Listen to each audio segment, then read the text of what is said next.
불면증, 물론 뭐 통증 때문에 잠이 잘 안 오는 것도 있지만. 여러분 안녕하세요. 하이다이 간다의 노신혜입니다. 오늘은요 아산본내과의 류마티스 내과 전문의 원재범 원장님과 함께하도록 하겠습니다. 원장님 안녕하세요. 네, 안녕하세요.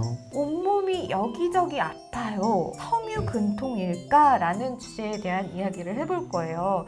저도 온몸이 여기저기 아픈 편이거든요. 섬유근통이 무엇인지 설명 좀 부탁드릴게요.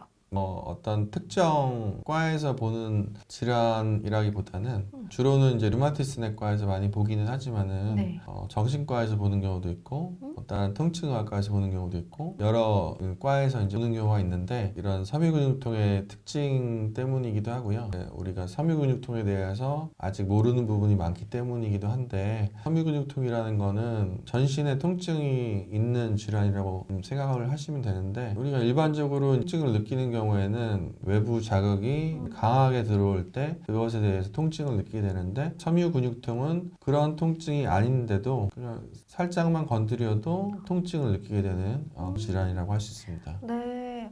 예를 들면 몸살 그런 게 걸렸을 때 스치기만 해도 아프고 찌릿하고 그런 증상이랑 비슷한가요? 그런 증상 있는 경우도 있고요. 보통 가만히 있어도 아프고 살짝만 눌러도 통증을 많이 호소하시는 경우가 많습니다. 그래서 그런 앞통점들이 신체 여러 군데 생길 수가 있는데 목부터 해가지고 뭐 등, 허리, 팔, 허벅지, 신체 여러 부위에 통증이 지속적으로 생길 수가 있고요. 중년 이상 여성에서 많이 생기는 것으로 되어 있습니다. 네, 그렇군요. 섬유근통의 증상에 대한 이야기를 좀 더 자세하게 설명 부탁드릴게요. 섬유근통의 증상은 통증에 대해서 자극에 대해서 예민해졌다고 보시면 되고요. 통증을 일반적으로는 일으키지 않는 그런 자극에 대해서 통증을 더 느끼게 되고 가만히 있을 때도 통증을 느끼고 통증이 중심이긴 한데 네. 여러 가지 증상들이 동반이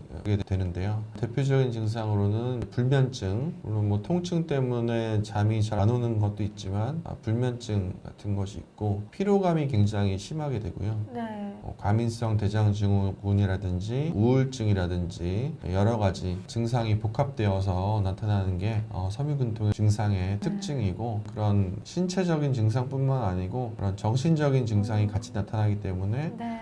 이런 것을 치료하는 데 있어서 쉽지만은 않은 그런 특징이 있습니다. 자, 섬유근통의 그러면 치료 방법은 뭐가 있고 혹시 한의학적인 치료가 도움이 되는지도 궁금해요. 치료 방법은 크게는 이제 뭐 약물 치료가 있겠고 명상이나 요가와 같은 방법이 있겠고 네네. 그 외에 이제 뭐 물리치료라든지 여러 가지 치료 방법들이 있는데 사실은 어떤 한 가지가 뚜렷한 치료 방법이다, 좋은 치료 방법이다 그런 거는 없고 그 환자분마다 특징에 맞게 여러 가지 정신적인 케어도 해드리고 신체적으로 도움이 될 수 있는 여러 가지 명상을 추천을 해드린다든지 아니면은 약물을 쓸 때 그 환자분에게 더 맞게 이제 쓴다든지 하는 방법이 있는데 사실 이것만으로도 이제 부족한 경우가 있고 특히 통증이 아무리 센 용량의 약을 써도 안 듣는 경우도 또 있고 네.